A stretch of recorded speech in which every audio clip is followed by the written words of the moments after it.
Basically ये video जो है वो मेरा अपना एक्सपीरियंस है जर्मनी के हवाले से।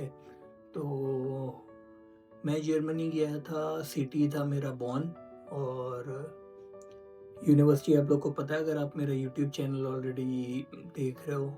तो एक्सपीरियंस ऐसा था मेरा कि मैं जब लैंड किया जर्मनी क्लोन एयरपोर्ट पे, तो बिल्कुल ही एक ना कल्चर डिफरेंस था काफ़ी ज़्यादा। एक कल्चर शॉक लगा। पहुंचा भी मैं था कोई 4:30-5 बजे शाम में। तो वो एक कल्चर शॉक था। उसके बाद लैंग्वेज वहाँ पे किसी को नहीं आती, तो आपको लैंग्वेज की नीड तो है। जो एक्सपीरियंस मेरा हुआ यानी कि जब मैं अपने रूम में पहुंचा, मुझे पता नहीं क्या फ़ील हुआ, मुझे इतनी बुरी तरीके से होम सिकनेस, डिप्रेशन, एंग्ज़ायटी इन चीज़ों ने हिट किया कि मैं लिटरली रोया था उस दिन। क्योंकि एक तो कोई दोस्त नहीं था, आप ऑल योर ओन थे और जिस वक़्त मैं पहुंचा था तो मेरा जो साथ में रूममेट था वो भी अवेलेबल नहीं था कि उससे थोड़ा-सा वो हो। तो ख़ैर मैं रोया, मैंने घरवालों को फ़ोन किया, सारा कुछ बताया। लेकिन वो जो उस दिन का होम सिकनेस का एक अटैक जो हुआ था, वो मुझे जितने दिन भी मैं जर्मनी में रहा, तो उस चीज़ ने मुझे बहुत बैडली अटैक किया।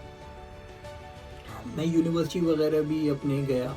तो कहने का मकसद ये है कि अगर आप जर्मनी जा रहे हो तो आप डेट्स ऐसी रखो कि आपके 2-3 दिन या मैक्सिमम 4 दिन बाद यूनिवर्सिटी स्टार्ट हो रही हो। मेरे पास जो दिन थे वो 11-12 दिन थे कि मैं वेला बैठा हुआ था, मेरे पास कोई काम नहीं था। मैंने सिटी रजिस्ट्रेशन भी करवा ली, मैंने बैंक अकाउंट के लिए भी एप्लीकेशन दे दी, मैंने सारा कुछ कर लिया, सिम वगैरह भी ले ली।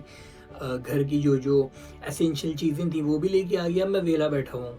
बिल्कुल ना, क्योंकि कोई दोस्त नहीं था, बाहर निकलूँ तो मैं जाऊँगा। ये सारी ये चीज़ें थी। तो अपने आप को इतना टाइम, अगर आप जा रहे हैं तो इतना टाइम दे ही नहीं कि आप वेले बैठे हैं। आपकी डायरेक्टली यूनिवर्सिटी स्टार्ट हो ताकि एक लाइफ ऑन गोइंग हो। मैंने यूनिवर्सिटी की मैक्सिमम 3 क्लासें ली थी। उसके बाद मैंने यूनिवर्सिटी से नाम कटवा लिया था क्योंकि मेरा रहना जर्मनी के अंदर बहुत ज़्यादा मुश्किल हो गया था। मुझे होम सिकनेस बहुत बैडली अटैक किया था। अच्छा, दूसरी मेरी सजेशन, जो मैं अपनी सजेशन दूँ कि अगर आप मैरिड हैं और आपकी एक वेल स्टेबल जॉब है, जैसे मेरी वेल स्टेबल जॉब थी अबू धाबी में, I was a game developer, तो आप उसको छोड़ के ना जाएँ।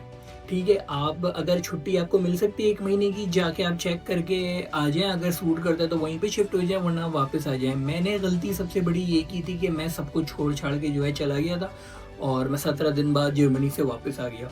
और ये शायद आपको बातें सिर्फ़ लग रही हों कि मैं सिर्फ़ बातें कर रहा हूँ, लेकिन वहाँ पे लिटरली मैंने लोगों को रोते हुए देखा है, मैं खुद भी रोया हूँ। तो मैं तो आपसे अपना एक्सपीरियंस शेयर कर रहा हूँ कि अगर आप जाएँ तो आप इतने स्ट्रॉन्ग हो कि आप अकेले रह सकते हों, सारी चीज़ें आप मैनेज कर सकते हो। क्योंकि वहाँ पे एक बहुत ज़्यादा अजीब-सा ना कल्चर शॉक है। जर्मन्स आपसे बात नहीं करेंगे और देसीज़ जितने भी हैं, वो आपको ना गिराने की कोशिश करेंगे। देखिए, वहाँ पे जो अच्छी जॉब्स हैं, वो बहुत ही चंद हमारे देसीज़ कर रहे हैं, तो ना वो तो आपको वो पाथवे बताएँगे कि भाई ये करो, इस तरीके से आप हासिल कर सकते हो। ना वो आपको कोई सही तरीके से गाइड करेंगे और आपको डिमोटिवेट करेंगे, जो हम देसीज़ का एक स्टैंडर्ड प्रोटोकॉल है कि हम हमेशा दूसरे को गिराने में और दूसरे को डिमोटिवेट करने में नंबर 1 है। तो वो चीज़ है, तो देसीज़ से आपने बच के रहना है। देसीज़ पे आपने ना भरोसा करना है, ना उनकी बातों से आपने डिमोटिवेशन लेनी है।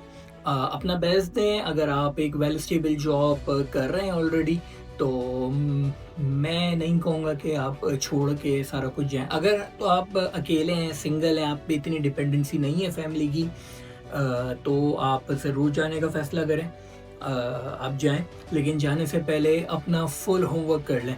और दूसरा एक चीज़ थी जो मेरे साथ और हुई, वो मैं एक्सप्लेन करूँगा कि भाई जिन भी कंट्रीज़ में आप मूव करें ना, चैट जीपीटी से कुछ मत पूछें। चैट जीपीटी से ये मैंने जब पूछा था, उसने मुझे बहुत अच्छा ये वो सारा कुछ कर करा के बताया था, लेकिन जब आप लैंड गए तो आपको एक रियलिटी चेक मिलता है और वो टोटली अगेंस्ट होता है what the AI said to you.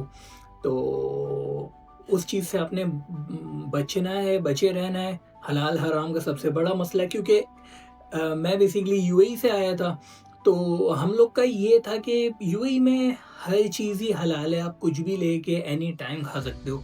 तो अब वहाँ पे आपको ढूंढना है, क्योंकि पहले 1-2 दिन तो हमने बाहर से ही खाया और बहुत एक्सपेंसिव है। यानी कि एक छोटा-सा अगर आप पिज़्ज़ा या बर्गर या कुछ इस तरीके का भी खाते हो, 6 से 7 यूरो जो लोकल है, वो आपको मिलता है। हलाल ढूँढना मुश्किल है।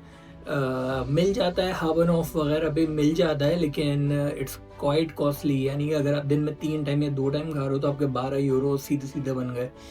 तो वो एक चीज़ थी।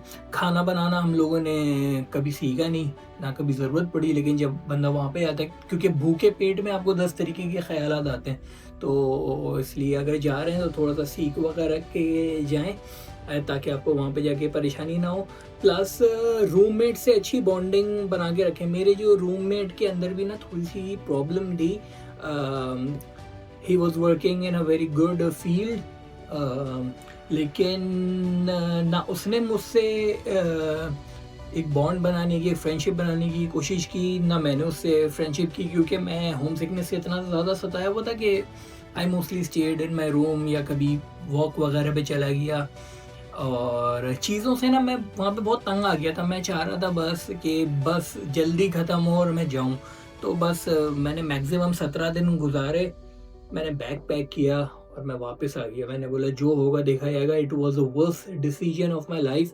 तो आपने कम से कम 6-7 महीने वहाँ पे अगर आप चले गए तो आपने ट्राई करना है अपने आप को वो करने का।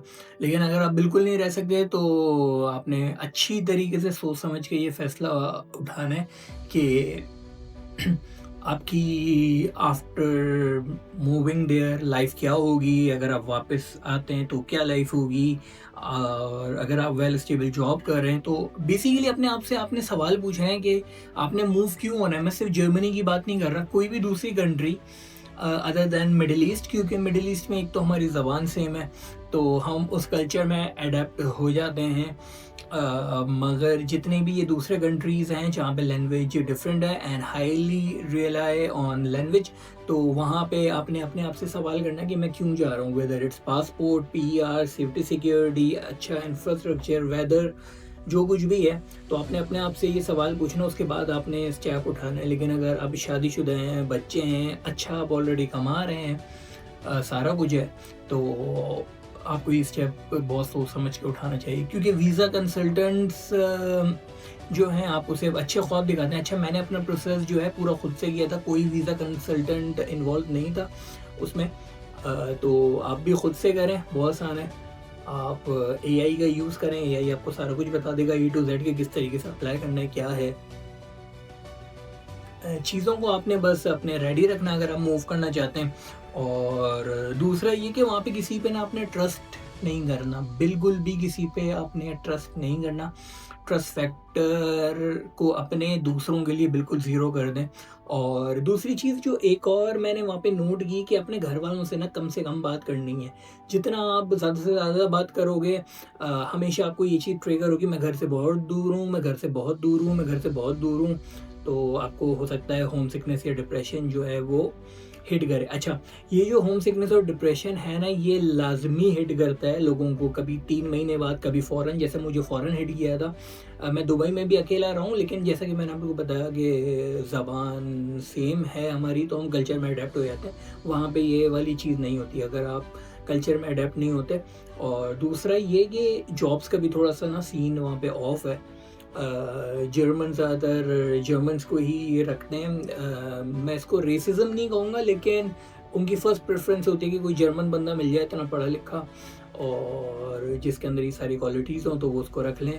पाकिस्तानीज़ और एशियंस जो हैं वो 3rd या 4th नंबर पे आते हैं, क्योंकि एक तो हमारा थोड़ा-सा एटीट्यूड प्रॉब्लम है, दूसरा काम का प्रॉब्लम भी है। हम लोग इतने स्किल्ड नहीं हैं, जितनी चीज़ें उन्होंने पढ़ी होती हैं। हमारी एजुकेशन उस तरीके से उन चीज़ों पे नहीं होती।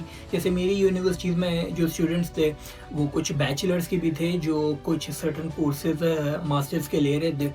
तो उनसे जब मैंने पूछा they were Germans, some of them were Ukrainian जो अब जर्मनी में रह रहे हैं।